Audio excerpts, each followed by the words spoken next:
I'm really, really excited to be sharing some of those incredible secrets I've ever found, which are so simple and so beautiful. So stay tuned. We're just letting a few more people come on and we will return. So while we're getting ready to start this presentation, it's going to be a beautiful interview and a Q&A. Some of you might even have an option to receive a few minutes of support from Gabriel. So I'm really excited to, oh, we're starting to get a feedback. 1 second. We're just optimizing the tech here, but there's going to be a lot of opportunities for transformation today and some incredible codes. So we're going to get started here in just a minute and just wanted to welcome you all to this beautiful activity. All right, Zoom just kicked Daniel out, so I'm just going to start quickly with introducing myself. I'm Gabriel, and I'm from South Africa, and I'm really have been exploring broadly across two dimensions. The one has been really living with many indigenous people from Africa as well as the Amazon, and really finding people who are living as close to natural lives as possible, and then studying with some of the leading nervous system somatic practitioners in the world, and really coming to understand uh, what it is that our nervous system is expected to be born into. What is the world? How would it have been that our nervous systems have like really expected to arrive into? And then based on understanding that world, um, being able to work with people to meet their nervous systems in the type of space that their nervous systems would have expected to be met in, and then also really explain to the entire being what actually has gone on in their very early development and young years, and why some of it may have felt less than perfect. I see Daniel's back on, so let's jump back to Daniel. Yes, welcome everyone. We did it. Sometimes we had a little technical initiation here and we made it. So thank you all for joining us. And I'm so excited that we're here with Gabriel, my new close friend and an incredible mentor in this realm. Just in the last few weeks, uh, my life has transformed from allowing myself to feel safe and regulate my nervous system, and I'm just getting started. And so I wanted to start by just interviewing Gabriel for a few minutes, and he has some of the most incredible stories. So we want to really go into that. Workshop or And actually, hold on, we're gonna mute everyone else here so we can hear some people. Okay, there we go. And then Gabriel, you can unmute again. So I'd love to start by just getting a little background about uh, one of your stories, living with tribes, because I think we just go straight into it. You know, we were meant to have communities where all of our nervous systems are regulated, and just going into like how we're meant to live and just give us a taste of what's possible and what this work can do, I think would be really powerful. So I'd love for you to tune in and give us a little peek into your world. Yeah. So, yeah, I mean, let's just for the simplicity talk mostly about my time with the Baka people, commonly known as the Pygmies. So they live in the forests of Gabon and Cameroon, etc. So it's in the Congo Delta, that huge jungle there, and they're living in an area where due to fortune or misfortune, they're the kind of diseases that Western medicine has never seen. So they've largely been protected by the incredible dangerous malaria, the cerebral malaria there that'll take you out in a few days, as well as a bunch of other waterborne diseases.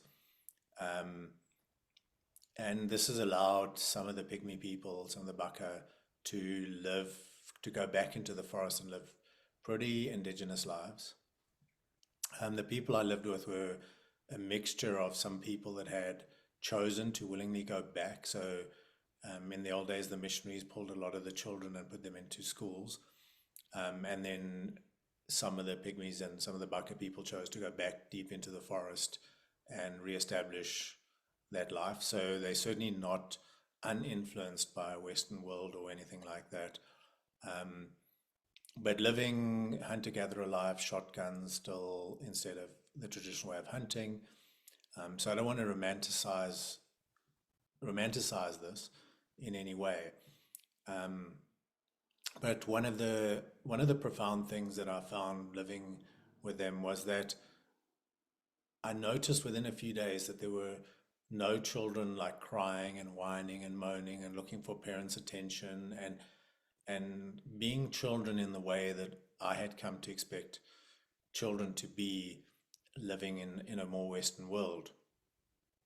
And that was really fascinating. I started to pay attention.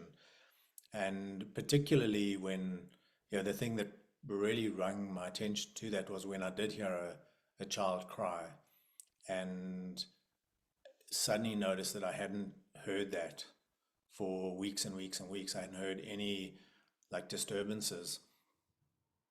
And that really got me interested, particularly since I was already going deep into the nervous system work. And so I started to pay attention to what environment these children are arriving into and what is going on for these children, that they just seem to be able to run around in the village, hang out with all sorts of different adults and other children, and they're not hanging on to their parents, they're not whining, their parents are not looking overwhelmed or annoyed at any point. And a few days after noticing this for the first time, we went fishing with a woman. And I mean, just the entire fishing experience itself is, you know, a profound experience, which we can talk about just now. But while we were walking, going fishing, one of the women had her young child on her back. We're walking along, going off, and suddenly she stops. She takes the child off of her back, and she walks into the forest, squats with the child in front of her, and the child poos, yeah? And then she cleans the child up, puts the child back on her back, ties it up, and we keep walking. And that was really like noteworthy for me. I was like, oh wow, this woman knew, she was in such tune with her child that she knew that the child needed to poo before the child knew it needed to poo. And then she could show the child with her physiology how to actually poo, like what is needed to actually poo. Yeah, how the bowels work, the whole thing. She's basically transferring nervous system to nervous system, the entire process of what was going on, and learning to read the signals really early. And then I thought back to what most Western children have, is where, we shit in our nappies. Eventually, we're lying in our own shit for so long that it's become desperately uncomfortable. The child starts screaming. A parent notices, and if they're really diligent parents, they notice quite soon. If they're less diligent parents, they may notice some time later. Come in, realize the child's got a dirty nappy, clean the child up. And that's quite dramatically different in terms of the attunement of the parents and the family system to the young child. And so we're just talking physical physical stuff now, but it's the exact same attunement that is on the emotional level. So I saw the same sort of things with like the parents just knowing, like as that child started to just look like they were going to get a bit sleepy, but that I didn't even notice. But the parents would just notice, oh, okay, time to take that child off and lay down with them, And the mom would take the child off. She'd go lie with the child, and the child would go to sleep and have a little rest. And so they're teaching their children continually how to read the signals of their own bodies and what is the appropriate response to those signals. And the profoundness of just that, I mean, let alone all the other stuff that we saw there, but the profoundness of that type of connection and that type of sensing of a young child by the caregivers is wild. And then, you add to that that the entire tribe is in that type of sensing. So, to swap to a slightly different story, but I was going hunting with the men, and again, we're walking through the forest. All the men are walking together. There's no real talking because you're out hunting. And suddenly the entire tribe stops. And it was just like there was no words, there was no sound. Everyone's just stopped. And without any words, without any guidance, one of the pygmies came and stood with us. And one of the Baka people, as they prefer to be called, came and stood with us. And the rest of the men just spread out. And they're just like one intelligence, just spread out and searched the forest. And then came back, and they all more or less came back at the same time. Like within 30 seconds, they'd come back. And the one was, oh, no, nothing to worry about. There's, a dangerous snake out to the right. And so we just went off to the left a little bit. But they're not only in such tune with the forest that they could pick up something in the forest, but they're in such tune with each other that they're operating as one unit without any need for the verbal communications or even sign language communication. They're just operating as one intelligence. And this really got me fascinated as to what our nervous systems are capable of doing, what would be possible if those types of nervous systems were operating in our current world, but also in what our nervous systems expect to feel safe in the world. Like we're really expecting to be born into a world where our direct caregivers, mothers, fathers, and tribe are in such deep connection with us that they know any time that we're going out of coherence, they know that before our system has learned what that means, and they're able to bring us back into coherence before and show us how to do that before we've even noticed it. So we've actually just learning automatically how to regulate our own nervous systems even before we have the physiology to do it, because they're regulating it for us.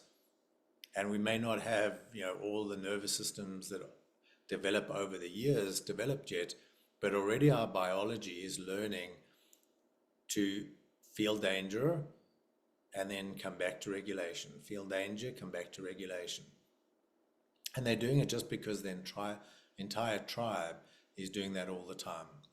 And I mean, there's many stories that I've got on how the tribe actually regulates its own emotional disturbances that may happen in the tribe and what they do with that. But let's leave that for now and see what else Daniel wants to ask. Wow. I think a lot of people are just really excited by the possibility of how you can live.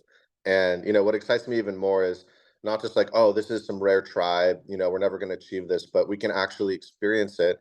And the reason I'm saying that is because I've been experiencing it, not to that level, but in the past few weeks, literally telepathic communion and coherence with a small group of friends, our little tribe that's forming here in Austin.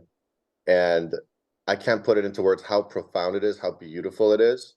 it's like a part of me that never got to feel connected. That was, it's like a part of me. God gave us a nervous system that we never really used. Yeah. Then now it's being put in use again, and all the miracles that happen from it. And I'm seeing some people in the comments here. Yes, I want that, and this is why we're here, because this is actually, we're going to share some more stories, but this is also a practical way to actually reconnect with it. And the good news is that it's built in. Yeah. And I want to go into trauma, PTSD for a minute, because you said something very powerful. I've been watching Gabriel give little sessions to people, and sometimes it's just like 2, 3 minutes, like someone's talking, and then he just relaxes them, and then it unwinds a big issue. And something that really stood out is what you said about when there's trauma, the nervous system can put up a wall or a compensation mechanism, but it always is configured where it's designed to undo that when it's time. Can you go into a little bit about that, and how trauma works on Yeah. and this work? Absolutely. Yeah, perfect segue. So the biological intelligence, what I call it, you know, and we for I use the term nervous system because it's you know it's a word that a lot of people are using. I think what I'm talking about goes well beyond just purely the centralized nervous system. We're really talking about a full biological intelligence, the down the cellular intelligence, the DNA intelligence, the mitochondrial intelligence. It's the entire organism, and separating it into just the nervous system is useful because that's what we in the West have started to call this type of intelligence. But it's also being careful not to again go back into that paradigm of looking at the parts and thinking the intelligence is in the parts, but actually that the intelligence is in the whole organism and the way that entire organism works together. So,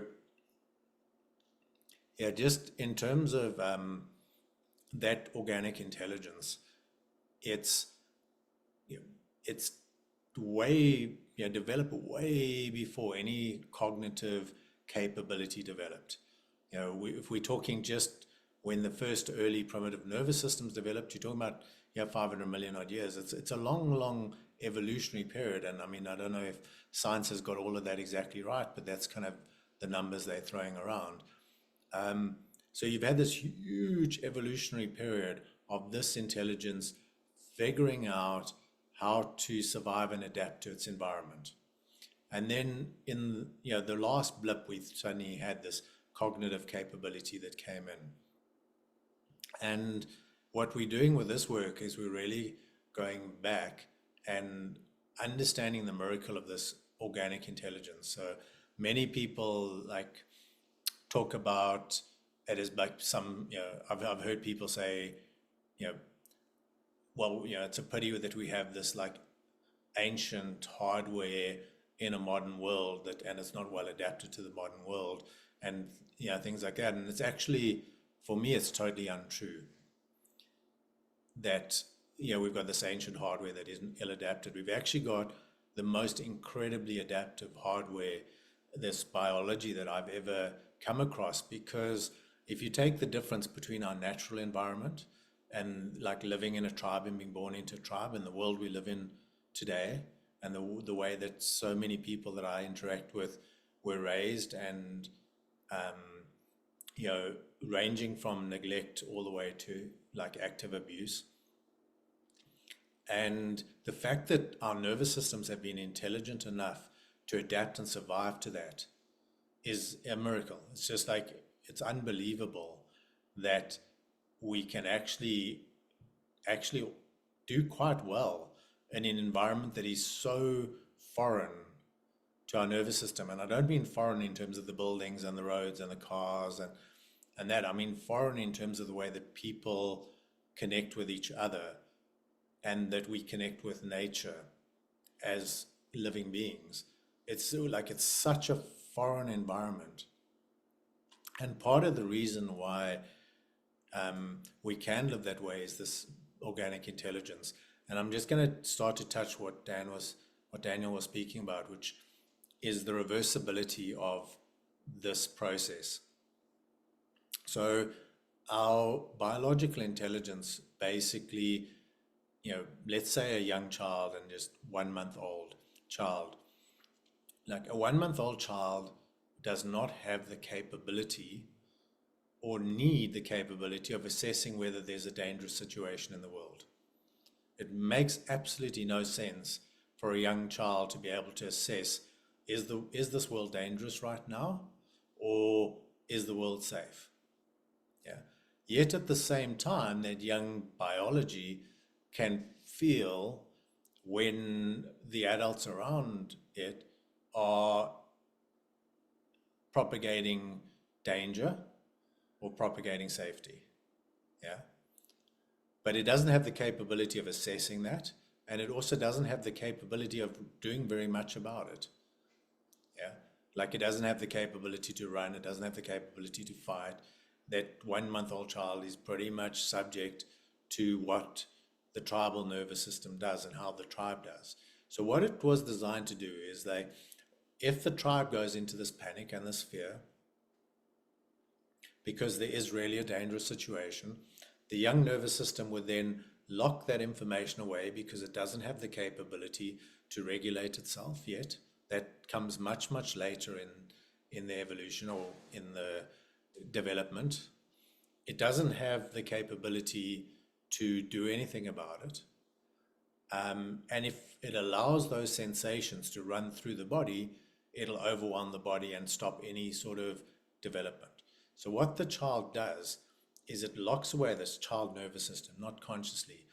It locks away that information in a way that keeps the rest of the biology safe. And it then adapts to that information to keep going until the danger is over. As soon as the danger is over, the nervous system is fundamentally designed to unlock. It knows how it locked that information up and how it kept itself safe.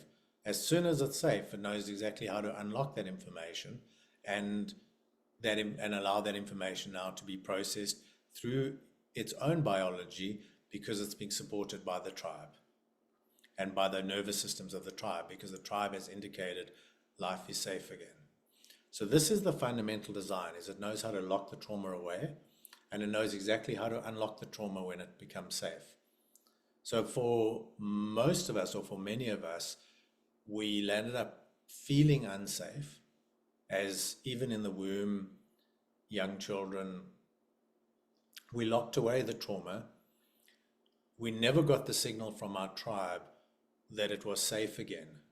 So the trauma never unlocked, the nervous system never had the opportunity to unlock, and often had to then just keep locking away more and more information and then making more and more adaptations to survive this thing that was locked away. Much like if you injure your ankle and you don't really take care of it, and then your knee compensates and you get other compensations. So what happens, and the miracle of this is that a 60-year-old person who's had trauma from childbirth that was never integrated, as soon as they receive the information and they get that support and they get a regulated nervous system that says, it's safe now to feel this information, the nervous system just starts untangling. It just starts unwinding automatically this trauma. We don't actually have to do that much other than be present, learn to be present to ourselves, be with nervous systems that are well regulated, and it starts to unwind. And as that trauma unwinds, our adult nervous system starts learning how to regulate itself around those trauma systems, because they were also designed to learn from the tribe how to regulate themselves. So, like, this miracle intelligence just does it. So what Daniel's talking about is, like, in the little tribe that's forming here in Austin, it's just really starts happening by itself. Just by having a couple of regulated nervous systems around, having those systems be able to meet each other in the depth of what would have been expected, and then the nervous system starts to untangle. Does that more or less answer it, Daniel? Well, that was perfect. Yeah. I think a lot of people are wondering, well, how do I do it? And a lot of it is just presence, right? And it's just being aware. So, an example I see, I've done it sometimes with you and other people, is I start talking like this and like no no no no no, like, and all of a sudden just subtly interrupt and be like easy, and I realize, oh, that was just the whole um, nervous system dysregulation, and that's how most people operate all day. And then we go to therapy or we do counseling, and it's two or three nervous systems that are out of regulation, what we're processing. But if we just actually stop it and just be present with it for a second, something just breaks open, and we realize that so much of it's not about issues with our partner. It's about, maybe the 5-year-old that never got to be held, and just, needing to be present with it. So it's so simple, right? It's someone just said it's feeling, not thinking. Exactly. Right. And so please stay on the line, because we are going to have some examples of this. We're going to go into some Q&A, and even call on, one or two of you to do a little hot seat and experience the magic of Gabriel. And before we continue, I just wanted to share that we are actually going to Mexico together for a week or 2 weeks, based off what you want to join us for, to train and to radically rewire your nervous system, quantum healing, and so much more. So we would love to have you there. You just go to dreamporting.com/Mexico. So this is the deep dive, and it's designed to really have you experience what it's like to live in a golden age community. We're literally going to create the field, and it's going to deepen every day. And this is a dream I've had, literally a vision for over a decade, that I wasn't able to really accomplish because I didn't meet Gabriel yet. I didn't do some of my inner work. So this is a dream come true. And for those that can't make or want to just work online as well, either way, we're coming out with a 6-week course to rapidly get you and install that tribal nervous system, basically how God designed us, which will unlock things in manifestation, relationships. It's all based off this work. So we'll be sharing more details about that as well soon. But those are a couple ways to really deepen. But for now, we're gonna share some more codes with you, and I'd love to hear how does regulating the nervous system, or just the whole body, obviously, because it's so much more than the spine or some neurons. It's a multidimensional system. But how does that translate to manifestation and improve relationships, or anything like that you want to share? Cool. Okay. I see that Isabel's got her hand up. Should we wait for that for later or? We could take a question now here, and then yeah, let's see.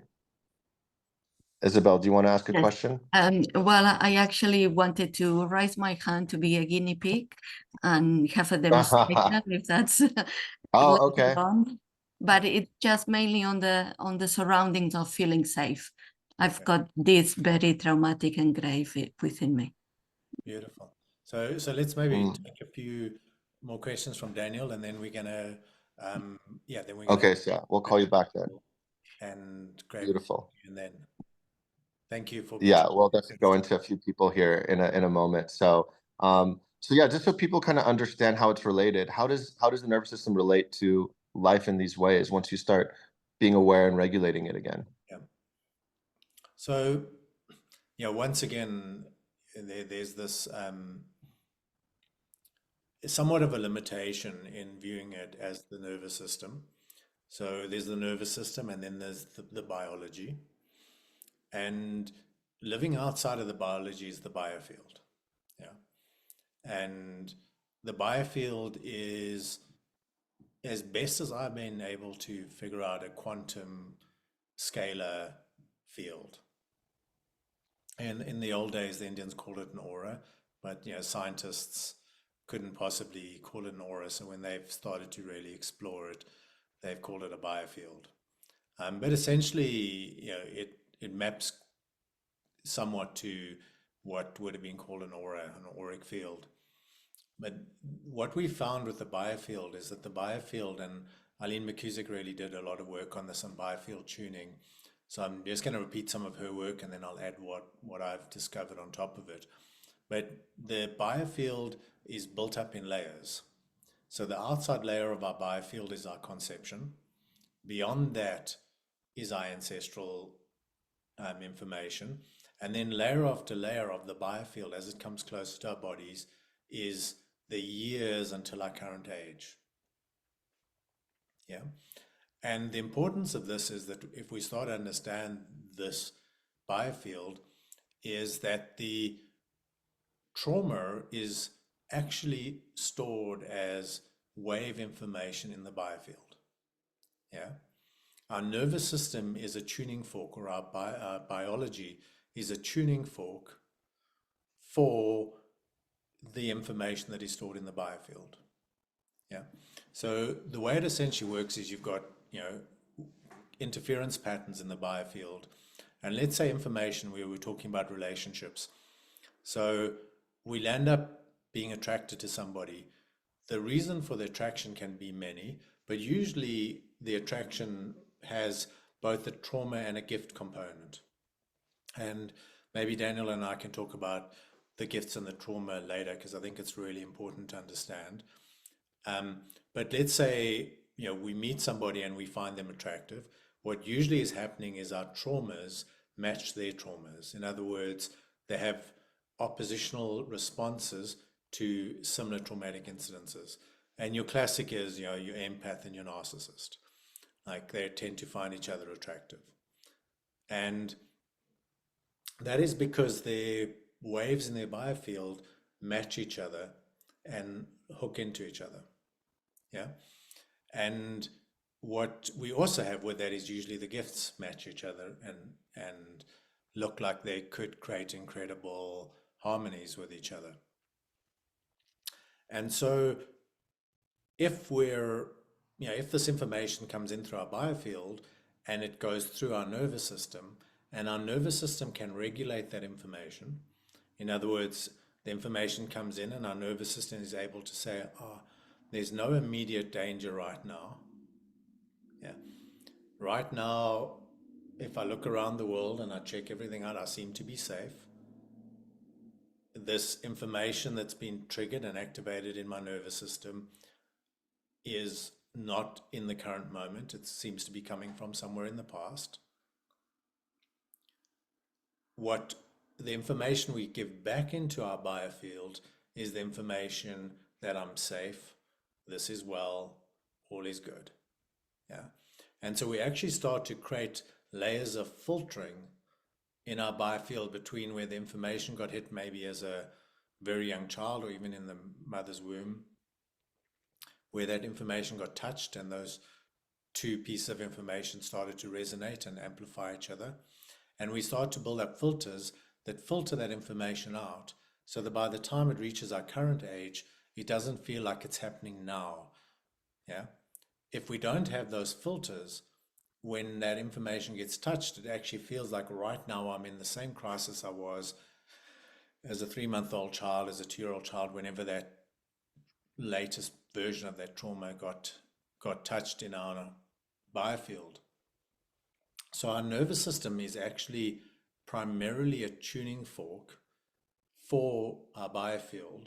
And what we're really learning to do with this work is we're learning how to use our adult nervous system to meet our young nervous system so that those two give back a signal to our biofield that all is well. And every time that happens and we're able to do that, we build up layers of filter between the original trauma and our current existence, which means we just create distance. And in that creation of distance, we have more time to respond. So when you're in a relationship, instead of the trauma vortex suddenly taking off and next thing you're in a fight with your beloved in a way that feels unpleasant, or you're just in a separation that also feels unpleasant, you have the space to realize that whatever information is there is not immediate, is not dangerous to you right now, and that it also is young information in your system, in your biofield. And just knowing that creates usually enough space to be able to work with each other in a way that doesn't result in this trauma vortex, which we see so much in our society. And what I found in my relationship with my wife is we actually landing up in, yeah, we actually were lucky enough to never really have too much of the trauma vortex. I mean, we've had one or two fights in our years together, but not a lot. But through this work, we more and more landing up in the gift vortex, which is the same pattern going on, is that her gifts and my gifts come together, they resonate, and as they resonate with each other, they bring into our nervous system this information that all is well. And then from our nervous system feeling safe and all is well, it updates the biofield that all is well. So this is important to understand from a relational perspective. But when we start moving into what Daniel's second question was around manifestation, it becomes even more important, because like if you just asked about relationships, I wouldn't have bothered to explain all the biofield stuff. But when we start getting into manifestation, this biofield is non-local. There's absolutely no doubt that we have a non-local biofield. And the reason I can say that is that, most of my work has been living in South Africa, working with clients all over the world. And I can feel emotional shifts that happen in their body, even though, they're thousands of kilometers away from where I am.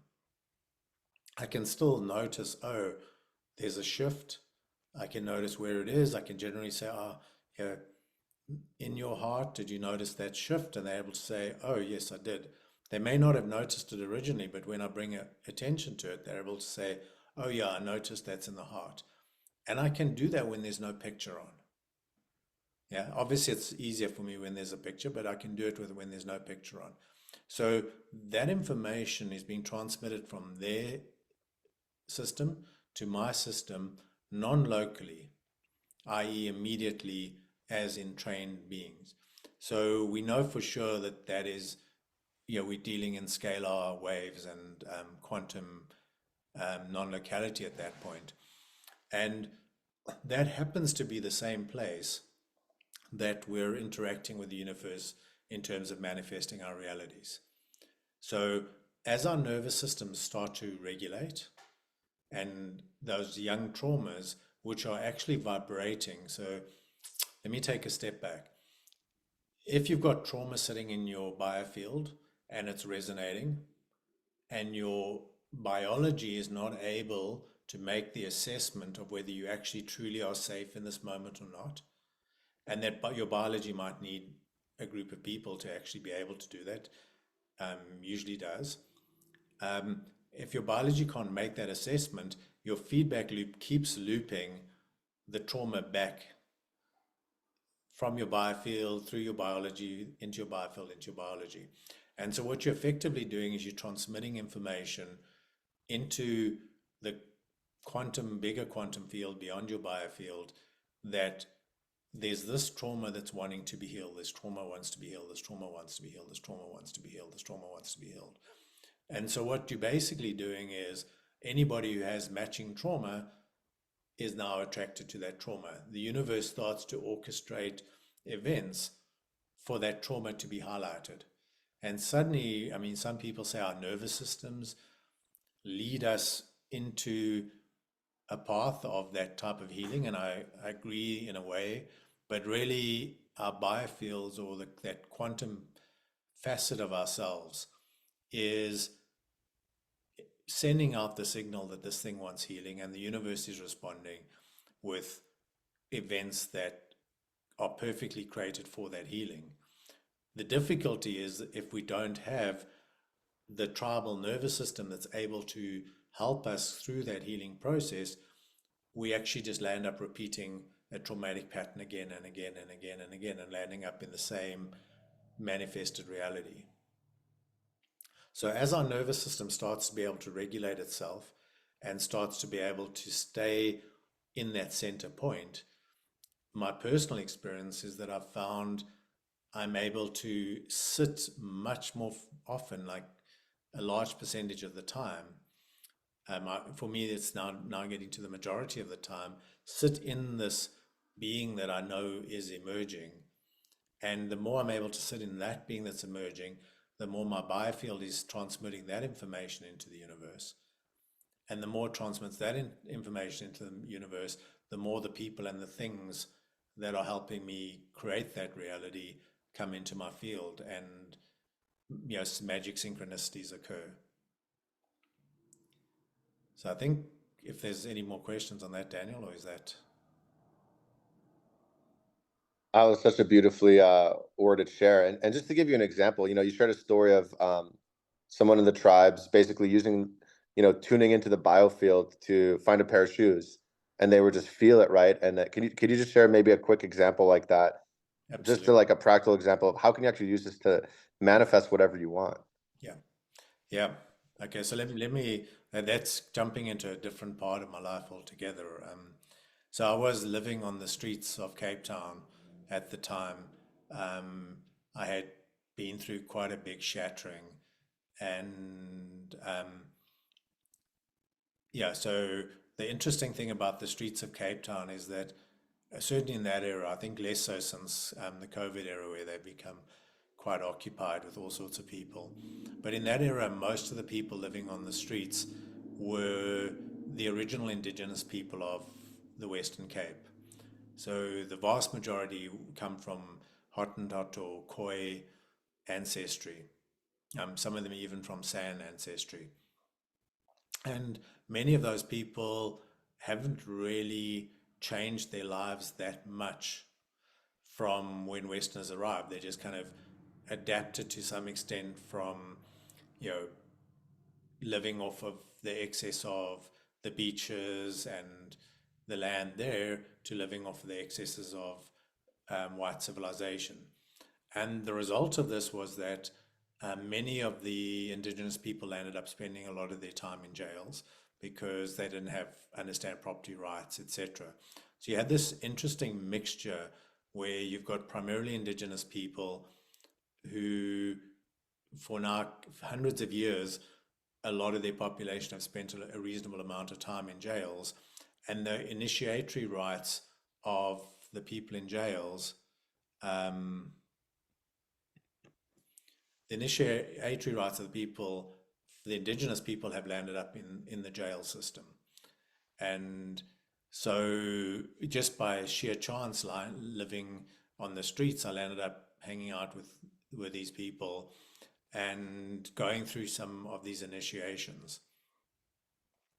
And I'm not going to really get into any of those stories because they're long and are beautiful, but take a bit of time. But just one day after, like, walking with these two brothers and really going through one of the most extreme initiations. And the thing with these initiations, you don't know you're going through them. They just appear to be life, and only afterwards you realize, oh, hell, I just went through that initiation.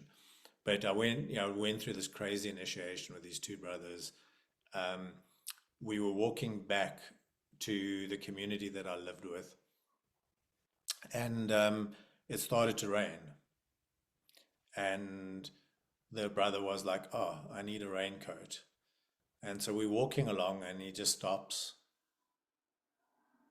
and he says, oh, "Okay, let's go straight up the street." And they had already shown me a few, they'd done this a few times already, like picked up pieces of jewelry, picked up several other things. So they were already teaching me how they hunt on the street and how they particularly work. But this particular example was wild. So he like stopped. We walked a little bit. He was like, "Okay, right up here, left here, right here. It's right. It's near here."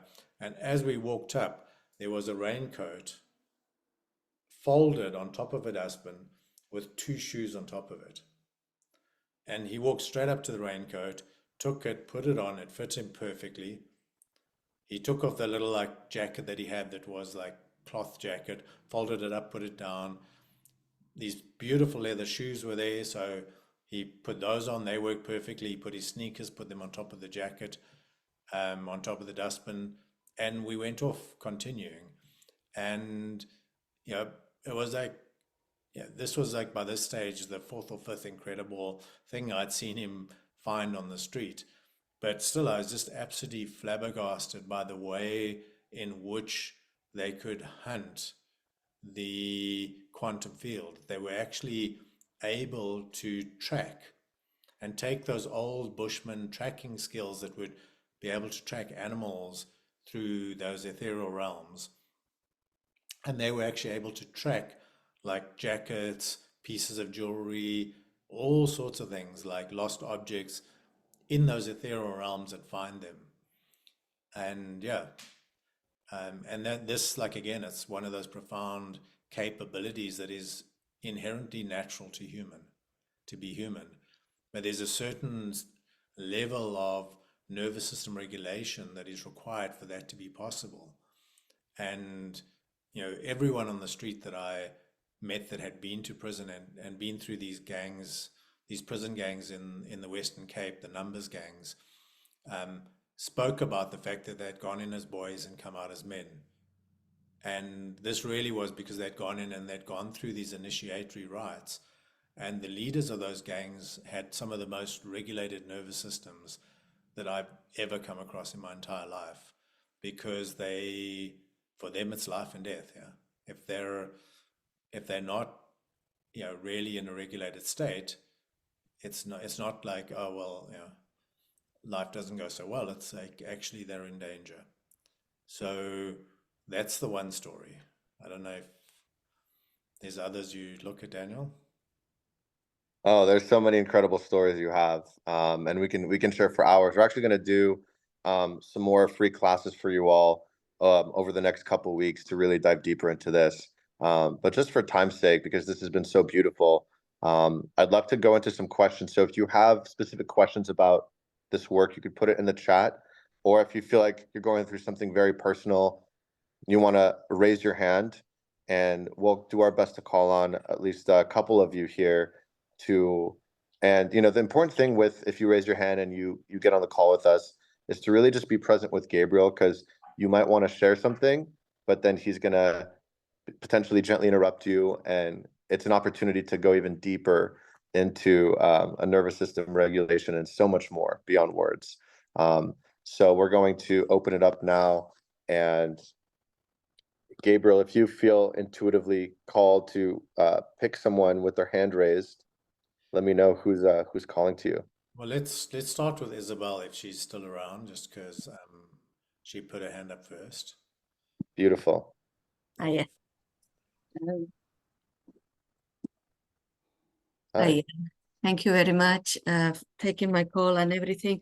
Yes, so I'm interested to know if you can heal me in a way. It says okay, because obviously, yes, we've been working on for ages and peeling the onions and everything, but I'm still feeling a lot of unsafe, a lot of danger, and mainly in this thing of being found, being killed for sharing my gifts and everything. So I'm still fighting with getting out into the world, but I'm finding that the more I push to go out, the more I'm going backwards, because I just want to hide all the time. Yeah. So I'm going to talk to your nervous system, and just because we're also in a group, I'm going to explain a little more than what I would normally do if I was doing a one-on-one exploration with you. Is that okay with you? Yes, yes. So it's going to be a little bit more like theoretical than what I would normally do just in an exploration, but I think it's still going to add value. Yeah. And then we can see where we go from there. So our nervous system is essentially managing polarities. Yeah. So a lot of this like non-dual work is actually, if you really take down the non-dual work, we're actually working directly with the nervous system if you really track it through to that. And the primary polarity that our nervous system is working with is the polarity of surviving and thriving. Yeah. And it's trying to survive so that we can thrive. Yeah. And these two polarities can feel, if we look at it from our current perspective, can feel like they're somewhat in a fight with each other. Yeah. Like we desperately want to become the beings that we know are living inside us, wanting to fruit. And the other part of our nervous system is locking that and trying to keep us safe. Yeah. And the more that these fight with each other, the stronger we actually make the one who's trying to survive. Yeah. So the more we push to thrive, the more strength we give to the one who's trying to survive. Yeah. Because it's simply at the nervous system level saying, this is not safe for me. Yeah. And so what we really start to do, and we're just starting to drop in now. Yeah. So we start to do is feel the part that does not feel safe.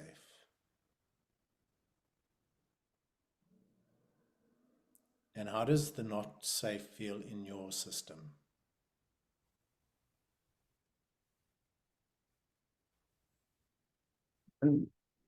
It shows like a little child, Yeah. even in the womb, not wanting to get out into the world. Yeah, beautiful. Beautiful. Yes. Beautiful.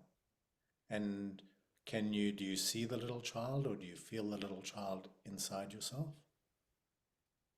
Yes. Yes. Yeah. Beautiful. So just in this moment, as we sit here, and I know we're live and there's a lot of things going on, but we're going to just sit here for a moment. And can you feel that I am feeling you in this moment? I feel a lot of energy on my back, all the spine, shoulders. Yes. Yeah, beautiful. So you can feel that I'm feeling you in this moment. That's it. There we go. That's the one. Yeah, beautiful. And then can you feel your belly in this moment? Yes. And your legs? Yes. Nice. And your feet on the ground? Yep. Beautiful. So what we're doing is we're presencing ourselves to the adult nervous system. Long legs, long back, long spine, big long adult nervous system. We're not abandoning the child. We're not abandoning the young one. Yeah, that's it. We're just adding an adult nervous system. And there's a big long adult nervous system here. And then there's a big long adult nervous system there. Your adult nervous system and my adult nervous system.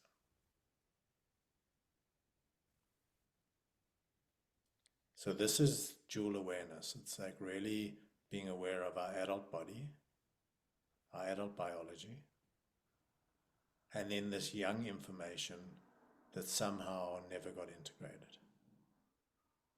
And, obviously in a longer session, we would explore some of what was going on while you were in the womb and really get some sense of what that was for the young one. But just for now, we're just gonna take the smallest little bite, yeah? Like we're just gonna take a tiny little out of this information. There we go, nice. Could you feel that shift? Yes. I felt a lot on my heart as well, like a circle was going around. Nice. Nice. Yeah. There we go. So in this work, slow is fast. So what we're actually doing is going really, really, really slowly with this young one.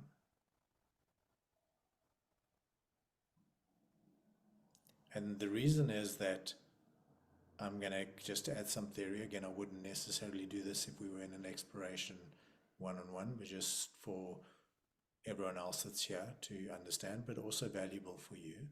And also I'm talking to your nervous system. So I'm not abandoning your nervous system. My nervous system's still talking to yours. There we go. There we go. Nice. Yeah. Right, so we're just going to hang out here for a moment and then I'll talk. There we go. Yeah. Nice. Okay.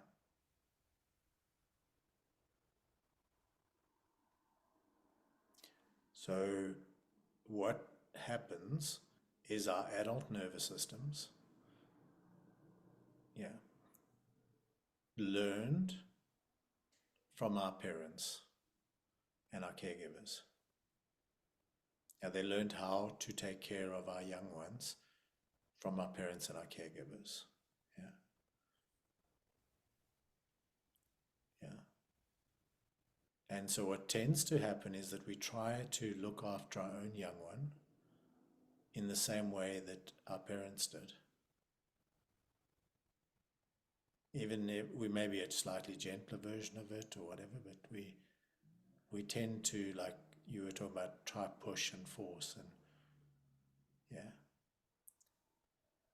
and what happens is the young one then still continues to register that she's not in a safe environment.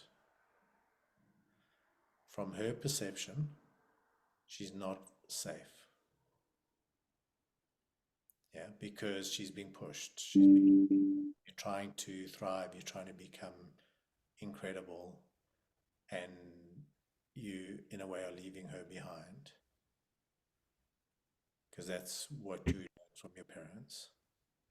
So when we slow down and we bring an adult nervous system into presence with a young one, they start to come into connection with each other. Yeah. Communicating with each other, wiring up. That's it, there we go. Did you feel that? Yes, I felt, I kind of see the images that the adult one wants to help the little one, and Yes, somehow they come together. that's it. That's Oh, it. that's Nice. okay. Yeah. So did you notice that I felt the moment that that happened?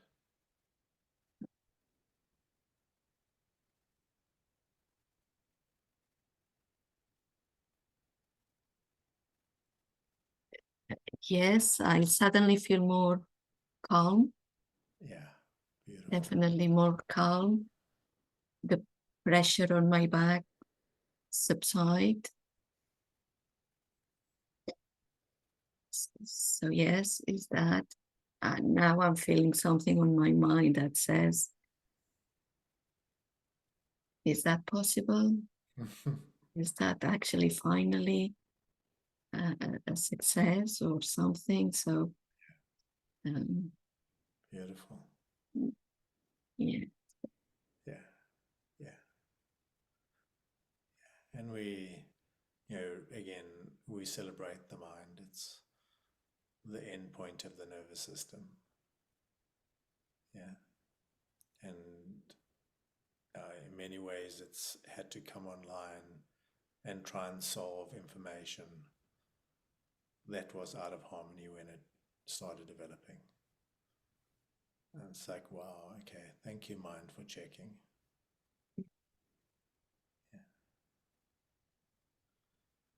Yeah. And, let's not jump into believing that it's possible too soon.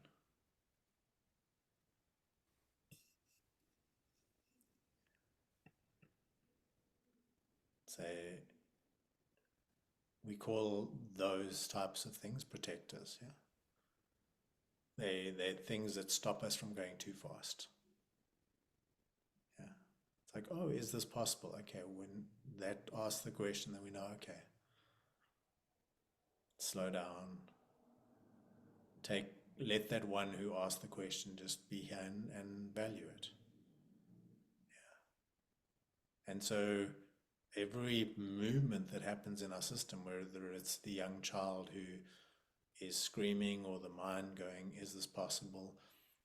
We're actually changing the orientation. So much of our orientation is that we override those things. We try to push through them. It's like, just do it, feel the fear and do it anyway. It's like that type of mindset but actually that mindset is not actually that useful. It can take us to a certain point, but it doesn't really take us to a place where we live incredible lives that feel good in our biology. And so with this work, it's actually the opposite. We're like, there's something going on, and let's slow down and feel it. And I think it's a great segue into a little something another story that I'd like to share, just of how the tribes work. But I just want to check, does this feel complete enough for you in the moment? Just as a little taste. Yeah, I feel it will be complete maybe in a couple of hours. I just feel the integration, the energy, your soft voice, kind of everything calms down. Yes, I'm saying yes. It's good. Excellent. Yeah. So, the one thing that really was absolutely wild when living with the Baka people, and I'm going to keep most of my stories to the Baka people just so that we have a consistent thread for today and I'm not jumping around from different tribes and different traditions. But the Baka people or the Pygmy people, we've been living in the village maybe for 6 weeks by then. I don't remember exactly how long. But there was some sort of a conflict that happened in the village. And I'm not even 100% sure what the conflict was about, because we were working everything through an interpreter. But they came to us and said, everything, we were planning on going and hunting with somebody and having a whole adventure. And they came to us in the morning and said, everything stops today. We're all getting together in the middle of the village. And we kind of pushed a little bit to find out why. And we're like, well, we don't even understand the language. What's the point of us being here? There was some rebellion in our Western nervous systems to like being told that everything had to stop, and we had plans and we had things that we had decided we wanted to do. But the Pygmies were just like, no, like you're part of the village and we're all getting into the middle of the village. And then when we got there, there was some conflict that had arisen. And we basically spent most of the day with everyone in the village having their say, going for it, speaking, communicating, sharing anger, even shouting and screaming at times. And there was like this big wave that came through. And then we could feel the wave settle. And as the wave settled, everyone came back into this connected space.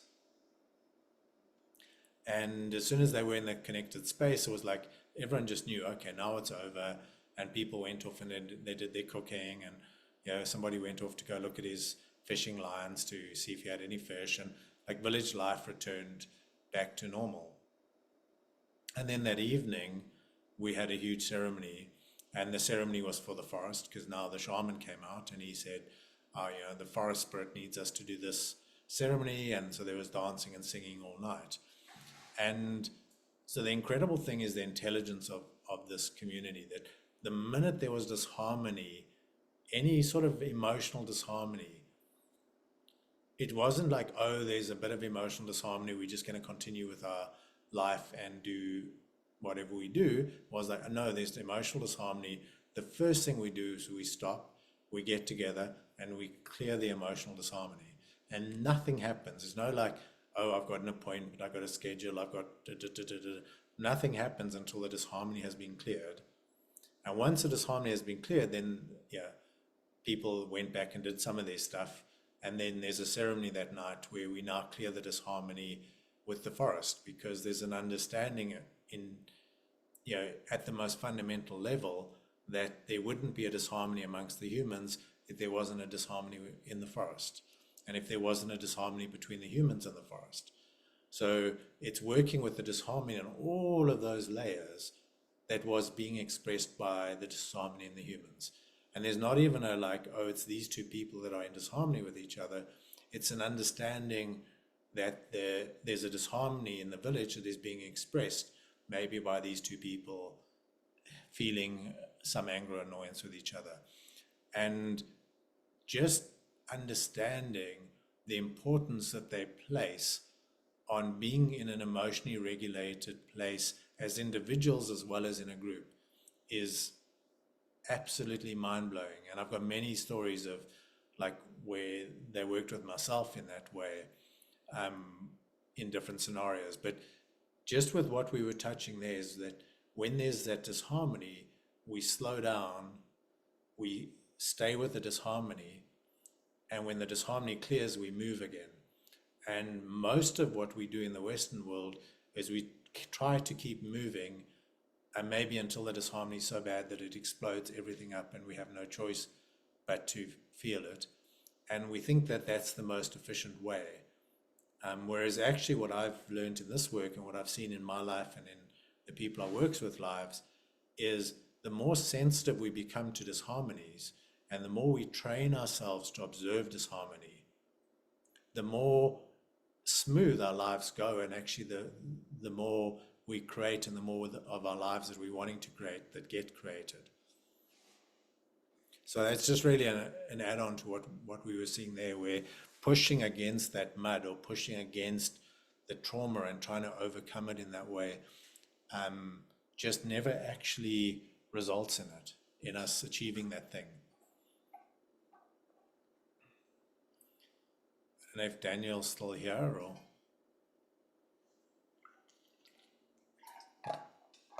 Yes, would love to go to another person maybe with their hand up. I love that story. And do you have anyone else intuitively you'd like to tune into next?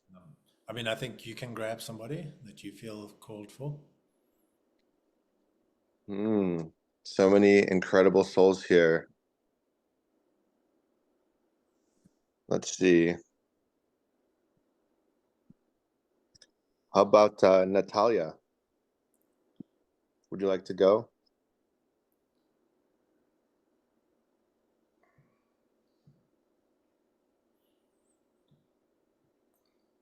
Hi, I'll unmute. Yeah, do you hear me now? Yes, perfect.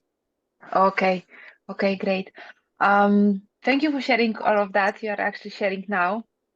And I think the most funny thing is I actually working on getting in much more connection with my daughter. Yeah. And you're just right on the topic, basically. And the question which I have is the fact that I didn't plan to have my child, and pretty much a lot of stuff happens around this time. And when she came to life, like many moms were saying, like, you're gonna get in love with her, everything is gonna be like so easy, like, like, I don't know, so in tune. But the fact that I didn't, I think, because I didn't plan it, then was so hard in the beginning to get in tune, because that was like, that was outside of my kind of view of my life at that time. Yeah. And what happened along the way, I discovered this very fast. So I just started, to working on myself just to see how much I can work on it. And now she's 7. And I feel that when she's in this age, like a lot of stuff actually is kind of coming up since like very beginning, I would say, easily. And sometimes I'm getting so off the road, then I'm just simply sitting and like, oh my God, like I know like where this is kind of coming from, because I actually see, when she's rising with all those emotions, and I can just really feel it. But I can't sometimes get so much in tune. I think this is because maybe so much guilt in me still. Yeah. And I'm just wondering, like, how you see, from your experiences, all of that. And, maybe this is, yeah, I bet you know. Beautiful. So let's just tune in just for a moment, like with each other. Mhm. Yeah. And just for yourself, how tuned into you were your parents and your caregivers? I was a surprise child for them as well. Okay. Yeah. Yeah. But I think I was quite tuned with my dad. Yeah. And later I was more with my mom. Okay. Beautiful. Yeah. Beautiful.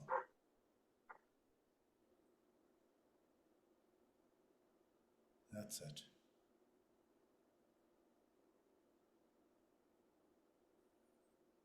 So just feeling as that young child, what it felt like to not be in tune with your mom. And just It was so hard. there we go. Yeah. She didn't really understand a lot of stuff. Yeah. She couldn't kind of, see what is going on around. Yeah. A lot of distraction, I would say. Beautiful. Not beautiful the destruction, but beautiful the way you are feeling it and expressing it. Yeah, and I feel like kind of, it's not I would say maybe that's a fear actually. Kind of fear with sadness, kind of together combined. Yeah.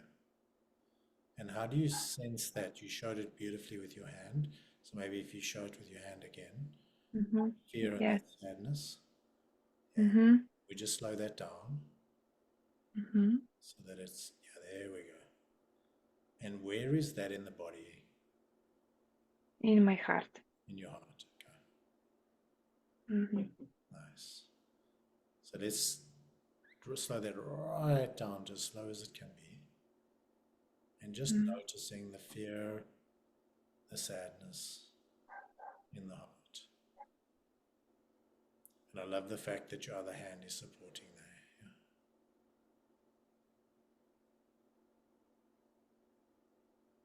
Yeah. That's the one.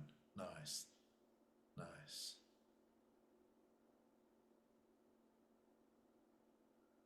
There we go. And then maybe just taking that hand and placing it with the other hand, just slightly higher. So just taking that right hand, yeah, I'm just bringing it there, yeah, there we go. And just letting that heart know that it is being felt, that there's an outside physiology, which Yeah. is your hands at the moment, that are present with your heart. Yeah. And I'm going to talk to your physiology. Again, like I was with Isabel, just be a little bit more theoretical than I normally would be. But I am going to talk to your mind and to your physiology at the same time. Okay. So when a young child is conceived, yeah, it goes from, and I'm not going to get too much into the conception now, although that's an incredible story to really understand. But it goes from 1 cell to 2 cells to 4 cells to 16 cells, and then it goes to 32 cells. At that move to 32 cells, we start to get differentiation, which means all the cells are now no longer identical. That one. And one of those cells starts to flip its state. And that's the beginning of the pacemaker.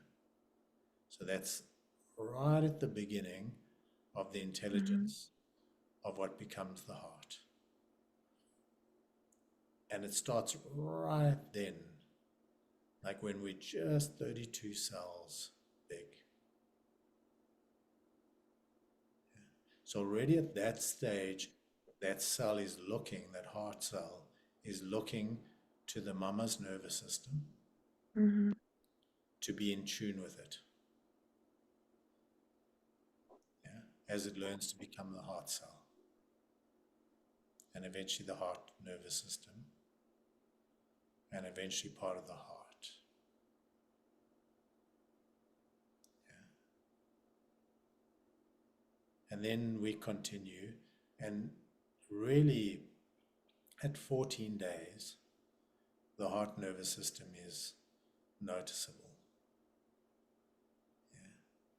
So really at that stage, that heart nervous system is now looking to be resonating with the mama's heart nervous system. Yeah. We spoke earlier in the call about the biofield. The young child at that stage has a very, very tiny biofield, incapable of filtering all of the information from the world. Yeah. So the young one at that age is relying on the mama to filter the information so that only the appropriate information arrives at the young one, at your youngest being here. That's it. And that young being doesn't disappear out of your nervous system. It stays there forever. Yeah. Mm-hmm. We don't suddenly become adult and we're only adult. Because the youngest of the youngest of the youngest nervous system of the biology is the one who is closest to our soul's purpose. Mm-hmm. Yeah. So she's super precious because she holds that information. Yeah, that's it. So even though you didn't get this information from your mama, Mm-hmm. yeah, you can get that information now. There we go, sweetheart. That's it. Nice. Nicely done. Yeah. Yeah. Yeah. And you're not alone. Right now, you're not alone. Yeah.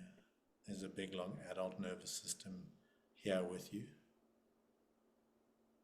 And there's a big, long adult nervous system there.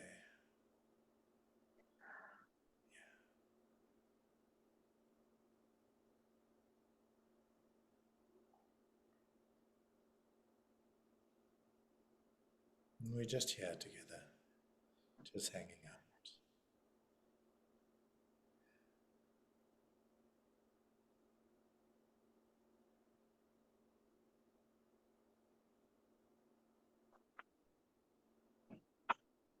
So if you didn't know how to do this, if you never learned from your mama how to do this, how would it ever be possible for you to know how to do it with your daughter? Yeah. Looking for the ways. You're looking for the ways which led you here, yeah? Yeah, So you find it. definitely. Mm-hmm. But when she was young and you didn't have the information, if you don't have the information, it's like if you get given a puzzle and you don't get given some of the pieces, Yeah, you can't put those pieces together. yeah, that's true. And you've been searching for the pieces that you were missing. Mm-hmm. And right now you're finding some of them, yeah? Yeah. That's it. Beautiful. Mm-hmm. Amazing. Yeah. And the beautiful thing is that for your daughter, it doesn't matter that she didn't get this when she was young. It'll change her life, it'll affect her, it'll give her a different trajectory in life. But if you give her information now, her nervous system will still know what to do with it. nothing is lost. This is the miracle Yeah. of this whole thing, yeah? It all exists at the same time within us. Mm-hmm. Yeah. All of it. Yeah. Yeah. Just like it's integrating in your nervous system right now. This little piece Oh yeah. It's just like really just properly seated, to be honest with you. Because I was looking for this answer for the couple of last days, and I was like, I know something will come, I know something will come. And I saw yesterday, I think, the link from dream porting, and I was like, okay, like here we go. That's it. Yeah. Wow. Yeah. So Yeah. you Thank can you. see how your nervous system manifested this reality. Yeah, Yeah. it did. So Hmm. the miracle of your natural intelligence led you here, Yeah. and it's leading you to whatever healing you need to do and are wanting to do and are doing with your daughter. And her Yeah. journey is her journey. Yeah. Yeah, that's true. Hmm. Her journey is her journey. And Yeah. as you integrate this information, it becomes available for her. Yeah. Hmm. Just Okay. that's the nature. Nervous systems just transmit the information to nervous systems. That's how we designed. Yeah. There we go. Nice. I'm bringing in your daughter on purpose. And can you feel there's just something that gets touched a little when I bring her in? Mhm. Yeah. For me, it feels like a little bit of a pain at feeling like you've failed or, Hmm. yeah, yeah. There we go. That's it. And so we're just going to look at it from a perspective. Your family system, in other words, your ancestral, we cannot separate our nervous systems from the nervous systems of our ancestral systems. Yeah. We're the end point of that evolution. Yeah.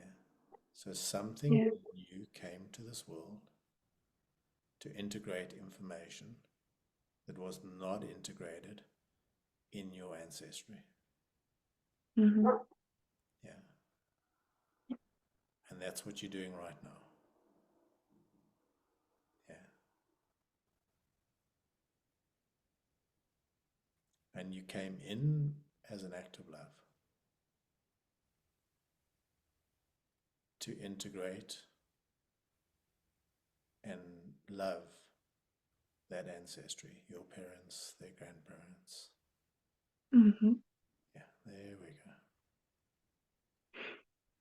And that's what you're doing right now.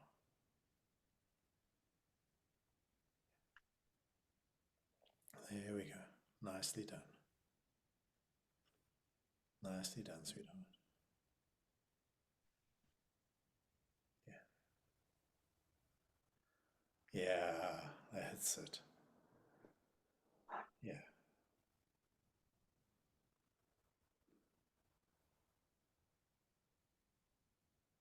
Hmm. Yeah, you're doing great.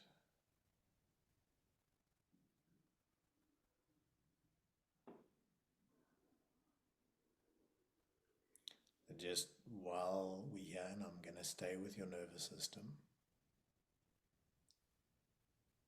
but we're just going to explore a little bit for the group as well. Yeah.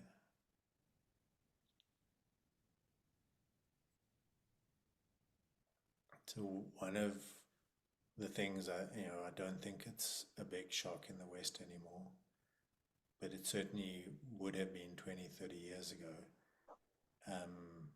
that part of what we're doing in our lives, in our existence, is clearing and integrating traumas that are in our ancestral systems. So there's personal trauma, our personal experience and the traumas we went through.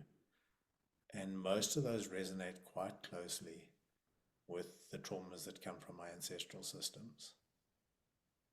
And then there's ancestral trauma that may not even have really been experienced in our lives, but still is resonating through our ancestral lines.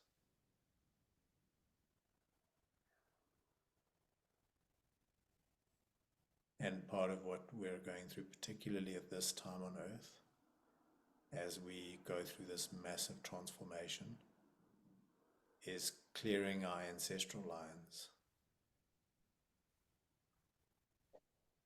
so that the next iteration of humanity is being projected through with as much clarity as possible.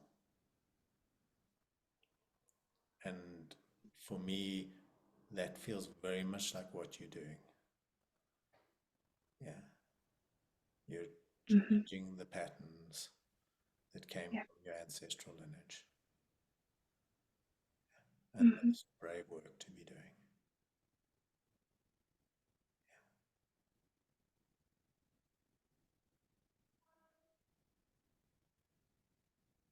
Nice. Yeah. So if you look carefully, I'm sure you can see that although maybe some of the pattern came through with your daughter, not the same extent as what worked for you. Yeah. Yeah. Yeah.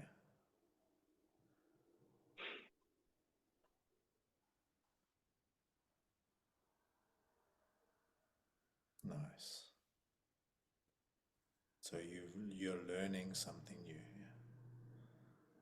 And if you really feel carefully, you can feel that your entire ancestry is actually flowing through that. Yeah. And we spoke earlier about keeping ourselves safe and thriving.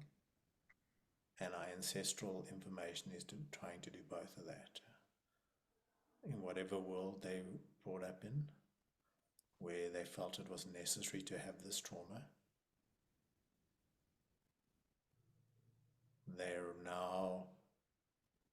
there's enough safety for it to start to heal.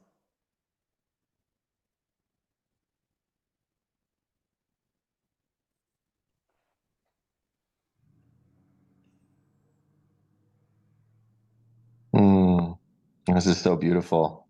I'm just seeing everyone here breathing, regulating, in tears.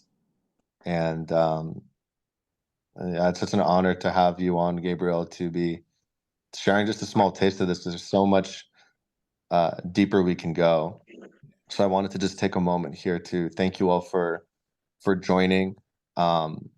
Gabriel, you're welcome to stay on longer if you wish. I'm going to take off here in a minute, but just as a reminder, we're going to be sharing some more free classes. This is also recorded. Send it to everyone you love if you're guided to, and we'll be able to call on some more of you.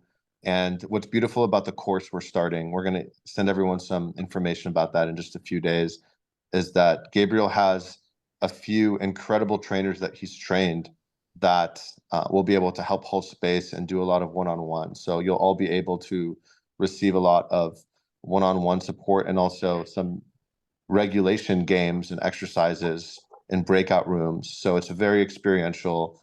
You're held throughout the process. And this is so we can really tune in and support you in really breaking through multiple layers. And, what's beautiful is like once the awareness is there, the nervous system learns really quick. It's like a code.